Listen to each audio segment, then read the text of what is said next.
नमस्कार दोस्तों, UV motivational story में आपका दिल से स्वागत है। सही कहा है किसी ने, चिंता और चिता में सिर्फ एक बिंदु का फर्क होता है। इस दुनिया में कुछ लोग बेवजह चिंता करते हैं, बिना किसी कारण ही अपने आप को और मन को परेशान करते रहते हैं। चिंता हमें बीमार करते हैं। आज की इस कहानी में हम सीखेंगे कि क्यों हमें बेवजह चिंता नहीं करनी चाहिए। एक गांव में एक किसान था जिसे एक बहुत ही बुरी आदत लग चुकी थी, और वो आदत थी बेवजह चिंता करने की। वो हर समय किसी न किसी चीज की चिंता करता ही रहता। वो हर समय सोचता रहता कि कहीं मेरे साथ कुछ गलत ना हो जाए, जबकि उसकी जिंदगी में अभी तक सब कुछ ठीक ही चल रहा था। उसके पास एक बड़ा सा खेत था जिसमें अच्छी खासी फसल हो जाती थी। खेती करने के लिए 2 बैलगाड़ियां थी, एक अच्छा घर था, एक पत्नी और 2 प्यारे बच्चे थे। लेकिन फिर भी वो किसी न किसी अनहोनी के बारे में सोचकर बेवजह चिंता करता रहता। कभी सोचता कि अगर मेरी फसल में कीड़े लग गई तो क्या होगा, अगर आवारा पशुओं ने फसल को बर्बाद कर दिया तो क्या होगा, अगर सूखा पड़ गया या अत्यधिक बारिश हो गई तो मेरी फसल खराब हो जाएगी। ऐसे ही वो भविष्य की अन्य बातों के बारे में सोचकर बेवजह चिंता में डूब रहा था।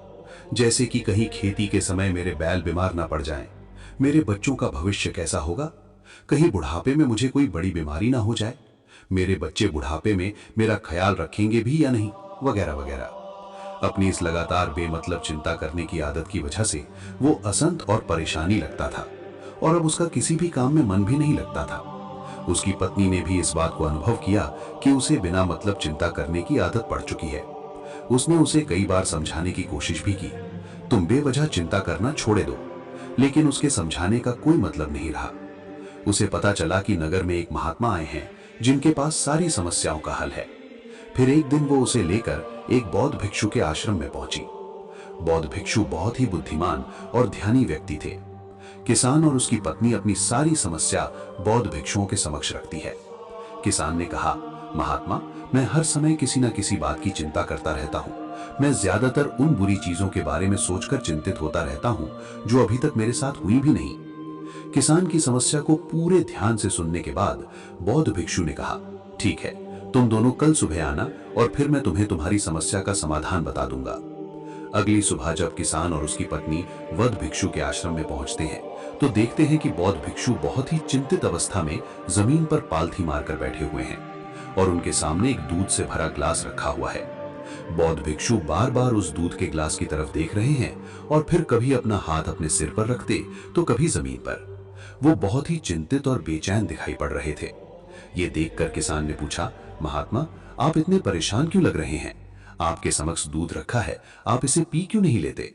महात्मा बोले, मुझे चिंता हो रही है कि कहीं इस दूध को बिल्ली ना पी जाए, या फिर मैं कहीं जाऊं और तो क्या पता ये दूध कहीं गिर जाए। मैं दूध को पीना तो चाहता हूँ, लेकिन मेरा भी मन नहीं है। मैं तो यही सोच रहा हूँ कि अगर ये दूध खराब हो गया या कोई गंदी चीज इस पर बच गया तो फिर क्या होगा। इतना सुनकर किसान जोर जोर से हंसने लगा। किसान ने हंसते हुए कहा, इसमें इतनी चिंता करने वाली कौन सी बात है? ये दूध ही तो है। अगर इसे बिल्ली ने गिरा दिया या ये खराब हो गया या फिर किसी ने इसे पी लिया तो क्या हो गया? ये आपको दोबारा मिल जाएगा। और वैसे भी आपका चिंता करना व्यर्थ है, क्योंकि ना तो अभी इसे बिल्ली ने गिराया है, ना ही खराब हुआ है, और ना ही अभी इसे किसी ने पिया है, और हो सकता है कि भविष्य में ऐसा हो भी ना। किसान के मुंह से ये बातें सुनकर बौद्ध भिक्षु मुस्कुराए और बोले, मैं भी तो तुम्हें यही समझाने का प्रयास कर रहा हूं कि भविष्य की उन घटनाओं की चिंता करना व्यर्थ है जो अभी हमारे साथ हुई ही नहीं, और बहुत बड़ी संभावना है कि वो कभी होगी भी नहीं। और अगर होगी तो जिस चीज को तुम एक बार हासिल कर सकते हो उसे तुम दोबारा भी हासिल कर सकते हो, और अगर नहीं कर पाए तो कोई बात नहीं, क्योंकि समस्याओं के आने के साथ ही उन समस्याओं का सामना करने की हिम्मत भी अपने आप ही आ जाती है। ये बातें सुनने के बाद किसान को लगा जैसे किसी ने उसके गाल पर एक थप्पड़ मारकर उसे नींद से जगा दिया हो। उसे महसूस हुआ कि वो भी तो यही गलती कर रहा है। वो भी तो भविष्य की उन घटनाओं के बारे में सोचकर चिंतित हो रहा है जो अभी तक घटी ही नहीं और शायद कभी घटेगी भी नहीं।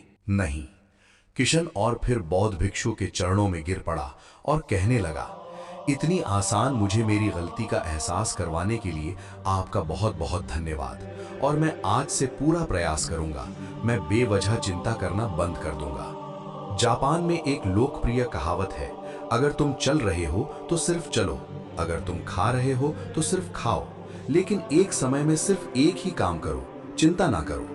इस लोकप्रिय कहावत के अर्थ ने मुझे हैरान कर दिया था, और सच कहूं तो मुझे ऐसा लगता है कि कहावत के अर्थ में ही वो राज छुपा है जिसे अगर किसी ने अच्छे से समझ लिया और अपने जीवन में उतार लिया तो वो चिंता के बंधन से ही हमेशा हमेशा के लिए मुक्त हो जाएगा।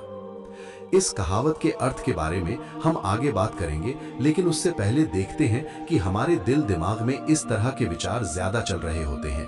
पहला, क्या मैंने ये काम सही से किया? दूसरा, क्या मैं इसे और बेहतर कर सकता था? तीसरा, इसका परिणाम क्या होगा? और चौथा, लोग मेरे और मेरे काम के बारे में क्या सोच रहे होंगे? ये ऐसे कुछ विचार हैं जो हमारे दिमाग के सिस्टम में ज्यादातर समय चलते रहते हैं, लेकिन हमें पता नहीं चलता क्योंकि हमने इन विचारों के साथ जीना सीख लिया है। और हमारा दिमाग काम भी ऐसे ही करता है कि अगर हमने इसे किसी काम को कई बार करवा लिया तो फिर ये उसे अपनी आदत बना लेता है और फिर हमारे चाहे बिना भी उस काम को करने का प्रयास करता है। शुरुआत में तो हम किसी भी काम को अपनी इच्छा से पूरे होशो हवास में करते हैं, लेकिन बाद में वो हमारी आदत बन जाता है और फिर हम बस बेहोशी की हालत में बिना सोचे समझे उस काम को करते चले जाते हैं। जब एक बच्चा छोटा होता है तब उसे पता नहीं होता कि चिंता क्या है, लेकिन जैसे ही वो बड़ा होता है माँ बाप कहना शुरू कर देते हैं, बेटे आपको होमवर्क करना है, आपको उसकी चिंता नहीं हो रही, आपके एग्जाम आने वाले हैं, आपको उसकी चिंता करनी चाहिए।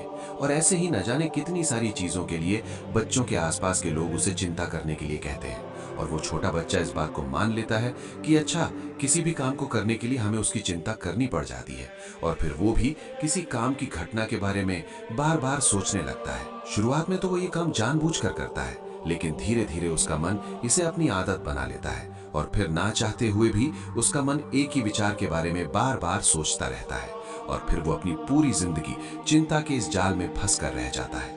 लेकिन अब प्रश्न ये उठता है कि इसका समाधान क्या है?